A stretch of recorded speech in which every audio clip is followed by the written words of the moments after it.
Welcome to Your Brand Amplified, the podcast where we interview marketers, publicists, and brands to learn their stories, what makes them tick, and tips and tricks that make a difference.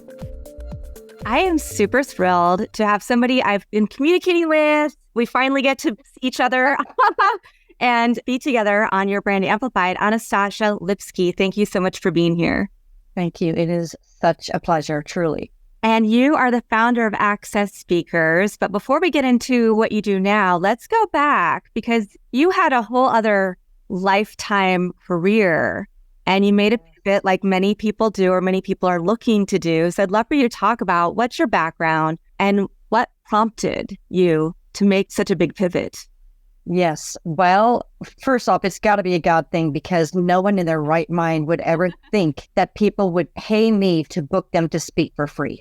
That's just not a business model that exists out there. So it really has been many, many years of leading me towards this. But my former career, what I always did was tourism. I mean, I started when I was 18 years old and worked with many tourism companies and ultimately was known for and most involved with working with international ground operators for a very high-end luxury consortium or of the top luxury travel consultants in the world. And I worked with the people on the ground, so if you want to have chai with the Maharaja, which I've done, you can do that if you pay my people, right? So because they're boots on the ground, they're there instead of going through, say, a tour operator that's then turning around and contracting them. So that was kind of what I had been doing for a long time. And through that process, I had a lot of experience with conferences, a lot of experience with just PR and marketing. I put on a very lavish event as part of this, all around the world, and had a lot of that type of experience under my belt. Everything was great. And I had been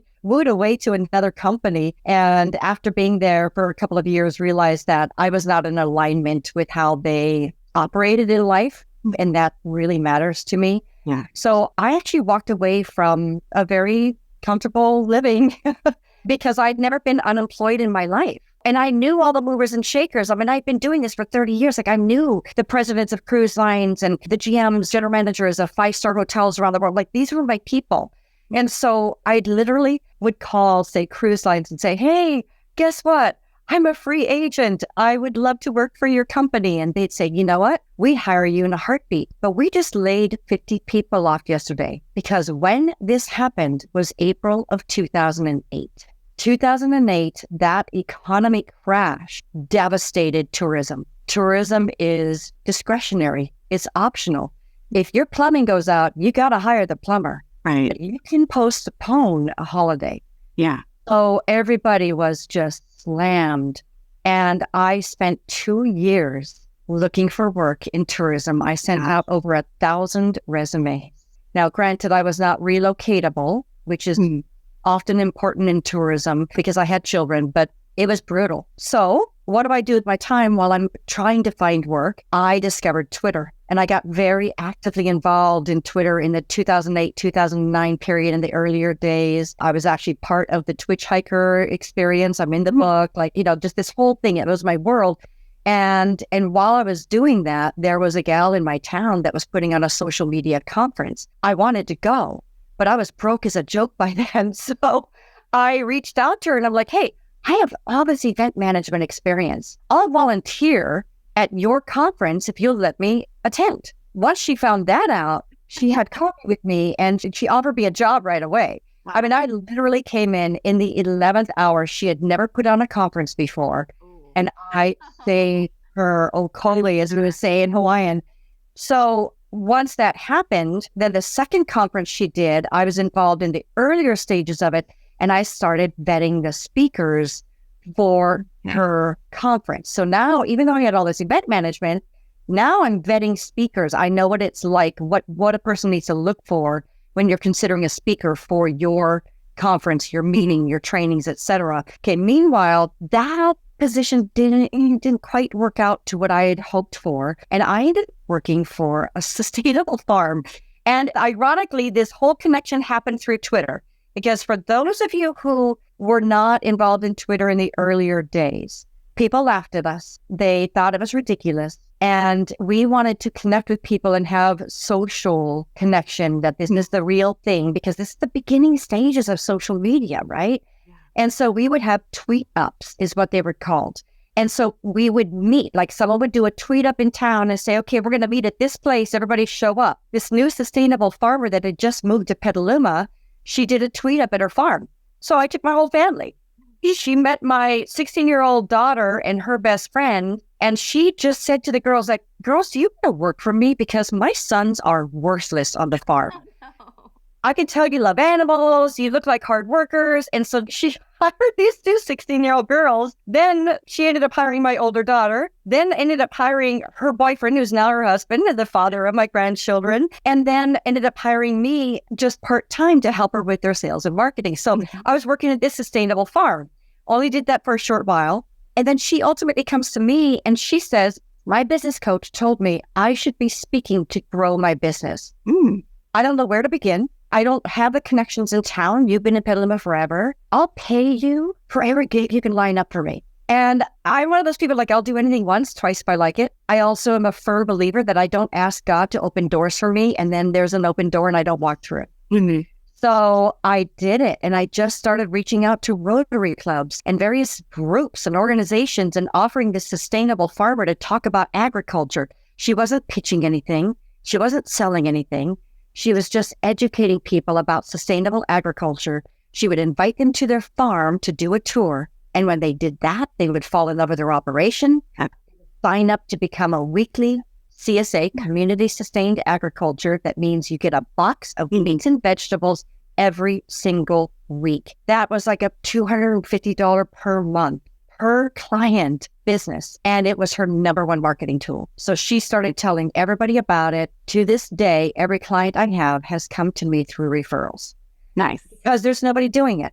So that's all good and great. It's a powerful marketing tool. If you do it well, you do it with integrity. You don't do it to pitch your stuff. You don't abuse the platform, but you offer value. And if you do that, there's going to be a certain amount of people that they're going to resonate with you, and they're going to want to meet with you in the back of the room or follow up with you if it's a virtual talk or something along those lines. So that was great and groovy. And I was filling a niche because normally if you want to speak, you don't have a traditional speaker agent to represent you, because that model is they're booking you paid engagements and taking 20 to 30% of that fee. If you're not making $5,000 a talk, there's no money in it for them. So people who want to be platform marketing speakers or speak to sell speakers, they've got no representation. So I was an anomaly. There was one other person that had a similar business model to me. Mm-hmm. She was in Dallas. She would actually refer people to me because we had our own niches. Well, we're going along doing our thing. And then March of 2020 happened. Yeah, that's definitely changed the way we did everything, right? Right. In fact, that's when you started your podcast, isn't it? Yeah. I mean, that's when we completely moved to virtual events. Yeah. And it's interesting because now I do see people coming back and wanting to have that in-person interaction. Yeah. What you do is a very specific part of PR. So as a publicist, I will look for speaking opportunities, podcast opportunities for my clients, but I can't spend all of my time doing that when I'm also pitching them for other things, for blogs, verticals. So I'd love for you to talk about how you've helped your clients, and then also what did you pivot to, or how did you make that pivot during the pandemic? Yeah. So what happened was every single thing that I had booked was canceled. So I lost everything overnight. That one other person closed their doors in April of 2020. So I had a choice. Do I find something else, or do I embrace the pivot word of 2020? Now, I had clients who had asked me if I would book them on podcasts, and I had always said no, because I didn't have the bandwidth for it. They are two different animals. Yeah. And so there I am. I'm stuck. I'm like, oh, what about those podcasts? Because all of my clients, mind you, they're paying me to get them to speak for free because they're using it as a marketing tool, and clearly it's working for them, or they wouldn't continue to pay me. Right. Now, all of a sudden, they're grounded. They don't have that marketing tool. It was just taken away from them. So I thought, what if I were to book my grounded speakers on podcasts until this thing, whatever it is, goes away? surely it'll only be a few weeks, right? Right. Oh, so we all thought. Yeah. Well, the interesting thing is, so I went out to all of them. I said, look, I want to beta test this. I've never done it before, but I never did what I did before either, right? So I just jump into things sometimes. I learn as I go. Yeah. I always said, first the test and then the lesson. And that's how I learn. I learn in the trenches, and I'm a very creative thinker. So I do things differently than anybody else. I was known as the workarounds queen in pretty much every I ever. And it was like, do we slap you or do we praise you? Because you're creating havoc for our programmers, but you're finding those loopholes and inspiring us to fill them, right? So I would always have these workarounds because it didn't meet my needs. So that creativity has helped me kind of create this. And I do things differently than anybody else that I know because I didn't know what I was doing. So I just started booking them. To this day, every one of my clients who said, yes, I'll pay you to book me on podcast too, they're still doing the podcast bookings, even though they're back to speaking full time. They're in person, they're virtual, but they see the value of doing both. And what I love about the podcasting world is that it always was and always will be virtual.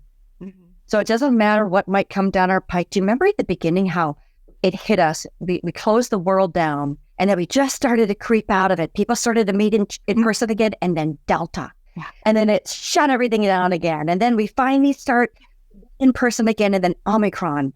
And it shut everything down again. And I'm just like, I don't even know if I want to book speaking anymore. And now, I'm still hearing about people get COVID all the time. And in other countries, it's crept back up. My parents live in Thailand. In Thailand, it's crept back up. In China, in Europe, there's a new strain. So it's not going to go away. So figuring out how we can navigate both ways is so much better. And I had an in-person show before I had my podcast when I lived in Texas. And we filmed in person and we had sets and it was radio and it was Facebook Live. And we pivoted a little bit after I moved because we had to do my part virtually, but then the world shut down and the in-person studio went away and all of that stuff. So the same kind of thing. I said, okay, what's next? Podcasting. Exactly. And what I think I most love about it is also it's the digital footprint. So from a marketing PR perspective, you can't beat all the backlinks, all the Google juice that you get from every episode. Speaking, you get a little bit because they'll promote it online, promote it via e-newsletters and on their sites and things like that. But it's not the same as the digital footprint that podcast guesting does. In particular, if you've got a good host that's doing a lot of promoting and the guest doing a lot of promoting, it's incredible the visibility that you can get. And I love the evergreen factor. Yes. So people literally can hear your episode 3 years after the fact. And I don't know if you've ever done this, Annika, but I certainly have. My hero, Hal Elrod, was the first podcaster I ever listened to. And when I discovered him, I want to say 7 years ago, once I did, I literally went to episode 001 and played it from the beginning. That's how much I loved him. So anyway, and I'm just kind of saying this to any of your people who are using podcast guesting or podcasting. I'm going to let you learn something from an experience. And sometimes you have no control. You do the best you can. So I close my blinds so my dogs cannot see squirrels outside. I take their collars off. Well, within that, I pick up every single chew toy that exists and I put it up high. I put a sign on my door that says podcast in progress. Please do not knock or my dogs will bark. I do all of that. But what I can't control is an unexpected arrival of a granddaughter who just got dropped in to pick up her sister's son. So forgive the background noise, but here's the thing. What I love, what happened with the pandemic is we got to be authentic about everything. Exactly. The BBC guys that would be out there, they would be on live BBC television and their children would run in the room and the wives would come and pull them out, or the cats would walk across their keyboard, or heaven forbid they stand up but they don't have their pants on. By the way, I always wear a skirt. I dress nicely, put my makeup on and everything. Even if it's not visual, I still do it because that is how I show up as a pro. But our world has come to a point where it's authentic. We get to let things go sometimes. We do the best we can and we roll with what life brings us because any moment, it could happen to you too. Fire engine just pulls up right next to you. How can you control that, right? And yes, you can edit out some of the sound, but there comes a point where we just get to let it go and have grace. So that was an example for all of your listeners on how to have grace when your granddaughter walks in and the dogs go crazy and make noise, even though you don't have their collars on. So. Yeah, I relate to all of that. What I'd love for you to talk about is the process, because one thing that I've also found is oftentimes people say they want PR, but they're still scared of speaking about themselves and their product. And to your point, we want authenticity. We want to see who it is. Who's the person? What was their motivation for bringing this to the world? And what do I resonate with in their story? So how do you vet people? I know you said that people come in through referrals, but how do you vet people to make sure they're ready? Mm-hmm. And then how do you work with them, or what do you recommend for strategies to help them get ready to public speak? Because it's a muscle, just like riding a bike or doing anything else. Practice, practice, practice, and you get better. And I'm about 200 episodes in. I've always loved public speaking, but my first few episodes were rough because I was figuring out what this podcast was going to be. Yeah. And I had a very certain idea. And then I was like, threw that out the window. And now I virtually don't do any preps because I want it to be an authentic conversation. I obviously connected on LinkedIn. I have your socials. I look through your profiles, everything you send me, but I try to keep it a really authentic conversation. But I also am very comfortable speaking, and I know you are. And it's not for everyone. So here's the honest to God truth. I honestly would rather chew on glass than do a speaking presentation. Really? I'm good, but I do not like public speaking at all. Wow. I never would have guessed. Right. However, podcast guesting is different. Okay. So I'm going to say for the people who speaking, doing a presentation is terrifying or uncomfortable for them, podcast guesting is a great way to start getting, in essence, stage time, but in a different way, because it really is conversation. Most people, even if it's a dry analyst, most people, if the person's asking the right questions, they can be ignited about that subject and become passionate about it. And if they can learn to do that through podcast guesting, then they can learn to take that same passion and put it into a prepared presentation. I think what happens is that we worry too much sometimes about how we're going to be seen. This is when imposter syndrome sneaks in, and it can rear its ugly head. And no matter how amazing you are, you can still have that issue, right? It can be huge. Your episode with Jeremy Ryan, he's involved in the podcasting world, in podcast guesting. He was some time ago that you had him. He quoted actually Steve Martin, that I had never heard this quote about, is something along the lines of, when you're as good as you are, then you don't have to worry about anybody else because you're the best, right? At what you do. So if you know what you're about and you believe in it, you just want to share that. And I always like to think of the fact that if you have something that's of value for other people to hear and you are not sharing it, you are doing the world a disservice. Okay, because we now have the potential of reaching so many people, right? And who knows, even if there's just one person who hears us talking right now, hello to that person, whoever you might be. If you're thinking, I have a message, maybe it's something personal, not related to a business, but if it's a business message too, whatever it might be, I've got a message, get out there and share it. Don't hold it in, because you are a value. Everybody has value. And no matter what that message is, I guarantee you, there's a podcast about it. Everything that you can think of, there's a podcast about it, if not many. But you go about it from the viewpoint of blessing the audience. Don't go in it thinking, what am I going to get from this? Am I going to get sales? Am I going to get pickup? Let it go. This is valuable time. This time that anybody's listening to us right now, I want to make certain that anything that I share is something that when they've listened to this whole episode, at the end of it, even if they don't really resonate with it, or they don't want to do podcast guesting themselves or speaking or whatever it might be, that they might think, that was interesting. That was worth my time. I'm glad I listened to that. An audience member, you want to make certain that they walk away saying that was worth my time, because we can't give them their time back. Yeah. So we want to be respectful of that at all times. So how can I be of value to them? I am a huge believer in the relationship with hosts.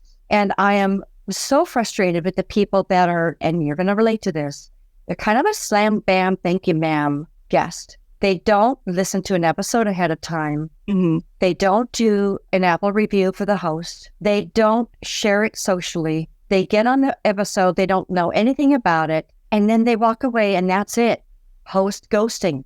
It's a real thing, and it's terribly unfair because hosts who are putting all the time, money, effort to create a platform for people to get their voice out there, the least you can do is be respectful of that and do your part. Come prepared. Make sure you're familiar with that show. And I'm going to toss something else out there, if you don't mind me just sharing a little bit about the vetting process that a person should go through when they're considering a show. Mm-hmm. This is why it's important to listen. And this is one thing that's very unique about my agency. My agency doesn't just book our clients on shows and then tell them to show up. We actually run the shows by them first. Mm-hmm. And we ask them to vet the show and listen. And only if they feel they can be of value do we want them to come back and tell us why they would be of value for this particular show. And then we will propose them to the show. Yeah. So it's gone through 2 vetting processes before it even gets to the host, who then might still say, yeah, not really feeling it. And that's okay. Yeah. Right? But it's not just some random thing. So we want to make sure that there's alignment there. But to go further with it, you have to connect energetically with the host, because sometimes we don't. Sometimes chemistry is off. You hear someone and they just grate you. So the litmus test is ask yourself the question, would I want to sit in a cafe and have a cup with this person? Oh, I love and that. If the answer is yes, move forward. If the answer is no, I don't care how big the show is, let it go. And I'll say that to you as a host as well. Listen to that guest, that potential guest, at least for a little bit on an episode or 2, to make sure that energetically you jive with them. Because anybody who listens to a lot of podcasts, which you and I do because this is our space, I certainly have listened to episodes where it feels strained. Oh, yeah. And you almost feel like it's awkward, right? For the guest or the host. Like they're just not jiving. I mean, I will say I've had a few episodes where I was like, it's like pulling teeth. There are a couple of examples of people who've been on lots of different podcasts. They're just not aware, or they haven't honed those skills, or they just are on to promote themselves, to your point. Which is their authenticity, but it's not giving real value to my listeners. But at the same time, I feel like, okay, well, I already made this contract with this person. I'm going to still release this episode. It's not going to be one of my favorites. It might not get as many listens and downloads, but that's okay. And it's part of my journey. It's part of this person's journey. I also pitch clients. I work a lot with workforce development and education and sector.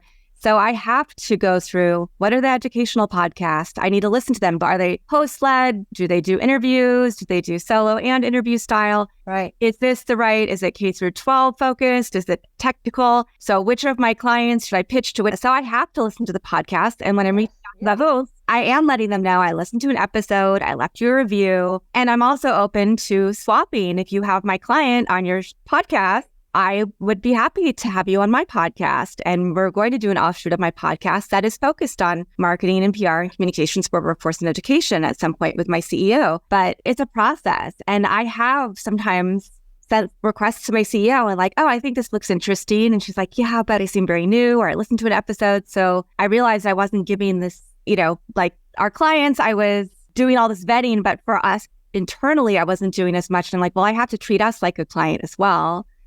In the process. It does take time. It does take time. Totally. But it is exactly what you need to find the right audience and the right platform. Exactly. And so many people who have said, oh, I tried podcast guesting. It didn't do anything for me. Well, that's when I started asking the questions. Because number one, are they even on the right podcast? I'd say the biggest mistake that people make, they think that they just want airtime. And I get that, okay, because there's, Malcolm Gladwell, Outliers, 10,000 Hours Search Mastery. The more often we do something, the better we get at it. And coming back to your question from like 10 minutes ago about, vetting people, for me, if they can speak and carry on a conversation, that's good enough for podcast guesting, because then you have that authentic dialogue. If there's a match, speaking, it does take a little more practice and presentation. There's so much support out there. So many people that can help people with their presentations. And so, it's really just building up that time and utilizing it. But man, people, there's just so much opportunity to get this and get it right and share in a way that's reciprocal value And then it's kept, so like those awkward conversations, they're there forever. So that's not serving you or the client, right? Or I mean, the guest, either one. So it's important. It's very important that they do that. And then the other thing is that too many people, they aren't getting the most out of every episode. In fact, right now, really quick, I'll change my view from speaker view. I'm going to put you side by side and do me a favor because I want you to smile. And I want to do a screen print, okay, of the two of us.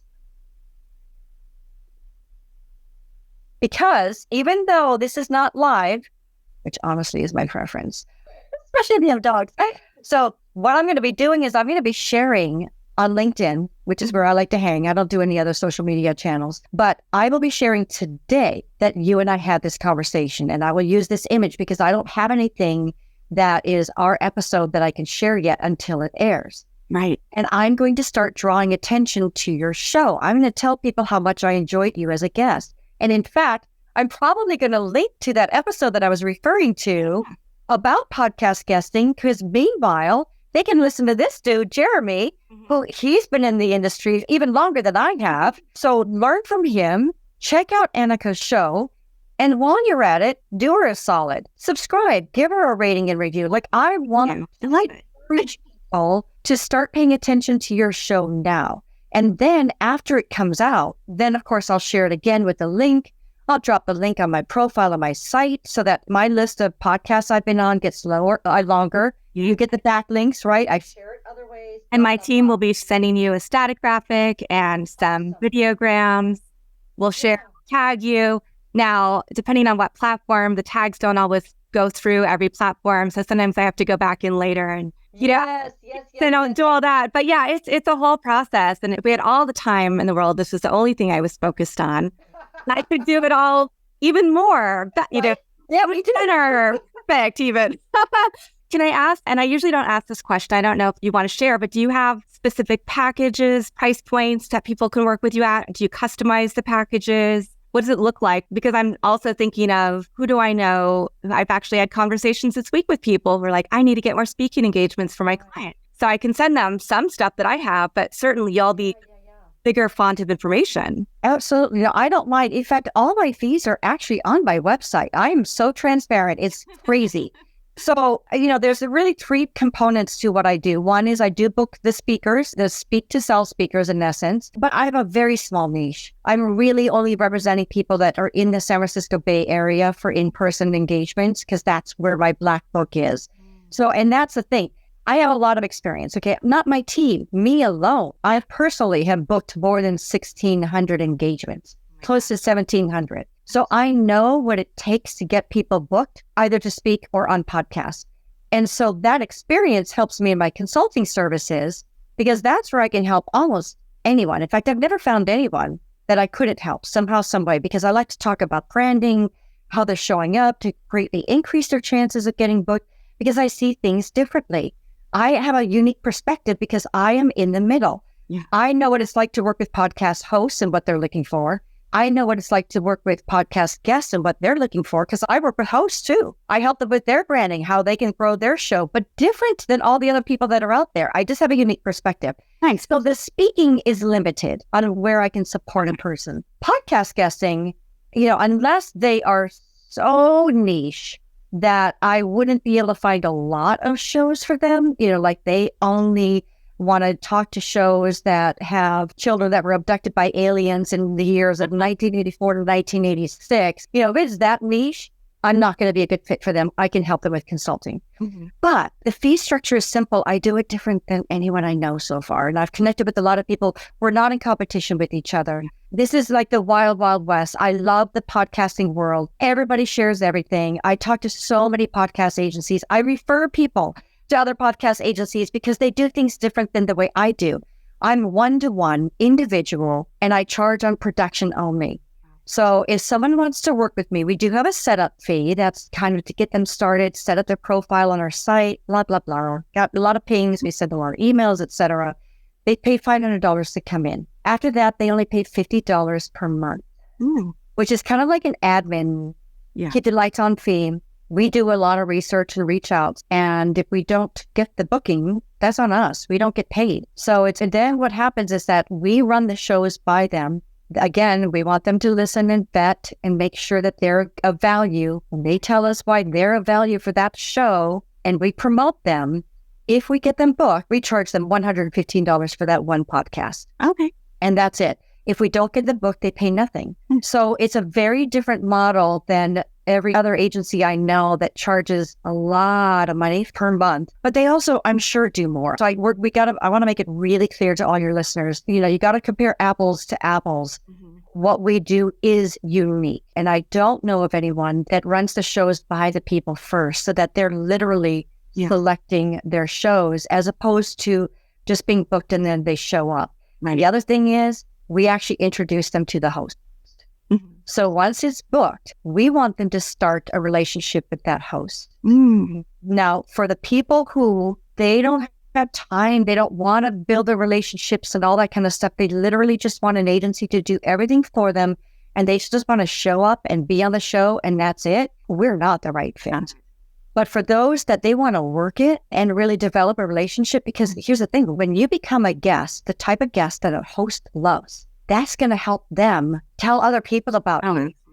I want to be the guest that when people are sitting around having cocktails at Podfest and they're talking about their favorite guests, I want to be one of those people. I do not want to be one of the ones where they talk about their nightmare guests. Right. Yeah. Right. Or the host ghosters, So be the type of guest that you would want if you were a host. Put yourself in the other person's shoes. So actively promote it. One of my clients, I was a guest on his show. I was a guest on the show, and then I started booking my clients with his show. And then he comes back to me. He's like, you know what? I want to be doing more podcast guesting, because too many hosts are so caught up in their show. They're not guesting a lot, and therefore they're not getting new eyes and ears. And that's what you need. So when you have your own show, you develop the relationship, you build your community. These people are coming in every time to hear your episode because they like you. Yeah. If they don't like you, they're not going to listen to a second back of it. Exactly. Right? But they like you. You're connecting. You're building influence with them. That's deep. That's powerful. But if you want to get beyond them, you get on more shows. And so a lot of the hosts aren't doing enough of that. Even John Lee Dumas, he's on shows all the time. And I mean, like, what I would give, for people who are, by the way, judging a show saying, they only have X amount of ratings and reviews, it's a new show, blah, blah, blah. Oh boy, you are selling yourself short. You've got to pay attention to the vibe and the quality of that show, because what I would have given to be an early guest with someone like John Lee Dumas. Right. Yeah. Right? So you never know when a show is going to take off. Exactly. But more than anything, podcast guesting, you get out of it what you put into it. And that's the critical thing. If you're going to be surface level, you're going to get surface results. But if you're doing it to really bless the audience, you have a good call to action, a reason for them to get in touch with you after the fact, and you develop that relationship with that host, that's going to help you grow. And you're going to help that host. It's like a big love fest. It really is. And I also often find that whatever guest I have on is something that I've been thinking about or dealing with, or a question I've had in my mind. So it's actually, while my listeners are getting a lot out of it, I'm also getting as much or more out of it by making this connection and getting to have this dialogue with you. Absolutely. Yeah. So Anastasia, you have an ebook about speaking to grow your business. Yes. Correct? Yes. So we'll put this in the show notes, but your website is accessspeakers.biz/thank you for people to be able to download that ebook. Yes. And get to also see what's on your website. You also offer do you still offer a monthly virtual Q&A? I do. Yes. And that's a lot of fun. It's basically the chance to pick the brain of a speaker and podcast booking agent. We literally just talk about anything and everything. Whatever people want to talk about, they just ask questions. I will never answer a question I don't know the answer to. Yeah. I will always be honest about that. Now, if I can get the answer, I will, but I'm very honest and upfront. It is not a pitch fest. I don't take 20 minutes out of that hour telling everybody to do consulting with me or whatever. However, if people attend, I do Wheel of Names and I spin, and one lucky person does win a $250 consultation with me. So there's benefit to showing up, but more than anything, it's just to learn. And so you can come with questions. And I do that every month. Ironically, with the exception of this month. Now, here we go again with the evergreen factor. So if you, listener, right now are hearing this 3 years after the fact, this is long come and gone. But next week, I'm going to Sicily for an entire month. Ooh, nice. And I don't trust the Wi-Fi. I tried doing work/holiday trip to France and Yeah, exactly. So for the first time in 2 years, I am not going to have my Q&A, but it is the third Thursday of every month. And it's all information. So I do recommend that people have one place. If you're using podcast guesting and even speaking, you have one place that you can send people to, which is the site that you addressed. It's just my web address, accessspeakers.biz/thank-you. That's the page where everything is. They can get my ebook. They can find my social media, connect with me on LinkedIn. I love to connect with people if they introduce themselves. And then I'm happy to give people a 15, 20-minute consultation for free. I love to just be able to talk with them, see if I can support them. If I can't be of value to someone, I am so honest because I don't want to work with somebody if they're not going to praise me afterward. So I cut bait and I'll always just say like, yeah, I just don't feel like I'm the person you need. But maybe this person can be of support, right? So I never know when I might refer to someone else that would be better serving for them. So yeah, it's just fun to connect with people afterwards. And the Q&A is a lot of fun. It would be great to have any of your listeners come and join us anytime, just not August of 2023. I'm skipping that 1 month because I'm going to be working from my laptop overlooking the Mediterranean. So, and you, by the way, in 3 days, we get to find out if you won the Female Podcast Award. Oh, I thought we don't find out until the end of September. I looked it up today and they said August 6th. Oh, okay. That's well, at least what I read. I could be wrong, but anyway, so I'll have to look. I think, I don't know. But when people hear this, it will have been after the fact. So I hope that Thank you. Thank you. And yeah, I didn't even know I was up for a podcast award until Anastasia tagged me on LinkedIn. So Anastasia, do you have a favorite quote or mantra or any last words of wisdom that you want to leave with the audience today? Yeah, I would say my favorite thing, well, I love it's kind of a fun thing. It's just Mother Teresa was known for saying, I know that God will never give me more than I can handle. I just wished he didn't trust me with so much. And that kind of is a mantra in my life because I have a full life, a very full life, like many of your people do. And so sometimes it can be overwhelming to think, I can't handle this. This is just too much. Like I'm trying to run my business. How am I going to add podcast guesting on top of it? Yeah. And now you're telling me you want me to connect with the host ahead of time and you want me to share about them and blah, blah, blah. You know, I really do believe that people can handle more than they think that they can if they just continually find grace for themselves and just have trust that the things that are being brought to them, you know, whether you're a believer or not, or it's divine source or whatever it might be, it's coming to you for a reason. And so when we ask for things and they show up, step through, be curious. I wouldn't be doing what I'm doing. I would never have created a speaker agency for people to pay me to book them to speak for free. Never in a million years would I have thought that model up. But yet a door was opened and I decided to walk through. And how often do we not? Because it's uncomfortable, it's unfamiliar. And so this world of, especially the podcasting world, is very unfamiliar for a lot of people and it's changing every day. It's never too late to start. That's the other important thing. It's never too late because I could look back and say, oh, you know, these people, they've been at it for so much longer than me. Where's my space in this? My space is that I'm unique. I'm different. I do my business different. I show up differently. And we all get to be ourselves, right? But it's never really more than we can handle if we just breathe through it and trust that that is brought to us for a reason. So I love that. Yeah, thank you. Yeah, thank you for that. And thank you to our listeners for listening to another episode of Your Brand Amplified. As Anastasia mentioned, it would be great if you can leave us a review and a rating on Spotify and on Apple Podcasts. Both of them help a lot. And with that, I'll be back again in a few days with another amazing gift. Want more? Check out amplifywithannika.com or follow me on socials at amplifywithannika.